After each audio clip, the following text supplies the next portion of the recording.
On behalf of the Amnesty International Hume Action Group, we should like to thank the Broadmeadows Community Singers for this informative production. During the First World War, the great powers were fighting for influence and territory, but ordinary people were fighting for their lives. They suffered greatly and died by the millions.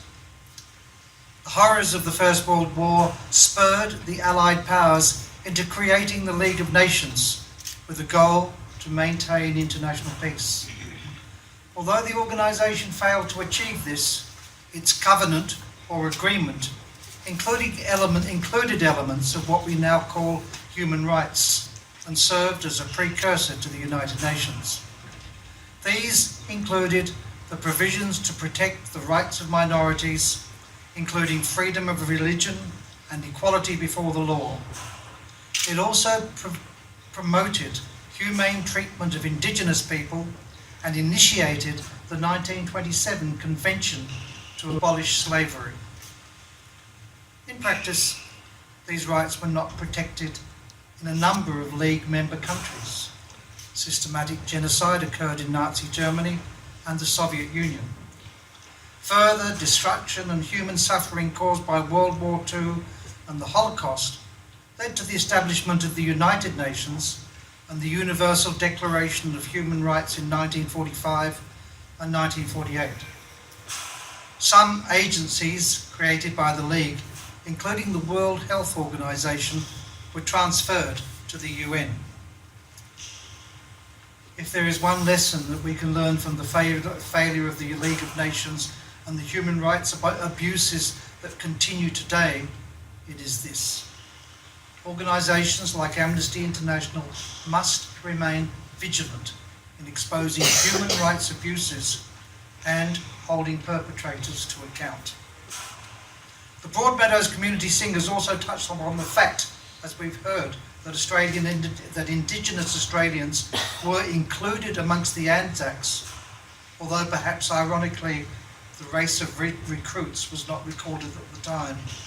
And as has been pointed out, somewhere between 600 and 1,000 Indigenous men signed up and fought in World War I. About 2/3 returned home to find their war service received little or no recognition. Indigenous people still did not have full citizenship and could not vote. This was the era of the paternalistic Aboriginal Protection Act and the stolen generations. Although steps have been taken towards reconciliation through the Army's Indigenous initiatives, the fight is far from over. Until the broader Indigenous community have the same rights as all other Australians, full reconciliation can't be achieved. Amnesty International Australia actively campaigns for Indigenous rights, and you can be part of one solution by supporting our Community is Everything campaign. This campaign focuses on Indigenous-led solutions to Australia's alarmingly high rates of Aboriginal youth imprisonment. Kids as young as 10 are being taken from their community and locked up. They are 26 times more likely to be detained than other young Australians. Amnesty is calling on state and federal governments to implement reforms and programs to reduce these unacceptable rates. Please have a chat to the Amnesty team in the yellow shirts and find out how you can take action. Feel free to sign our petition to put pressure on the government or become a supporter or a member of the Amnesty Hume Action Group. Do not forget to have a look at the ANZAC displays, and we hope that you enjoyed listening to the Broadmeadows Community Singers.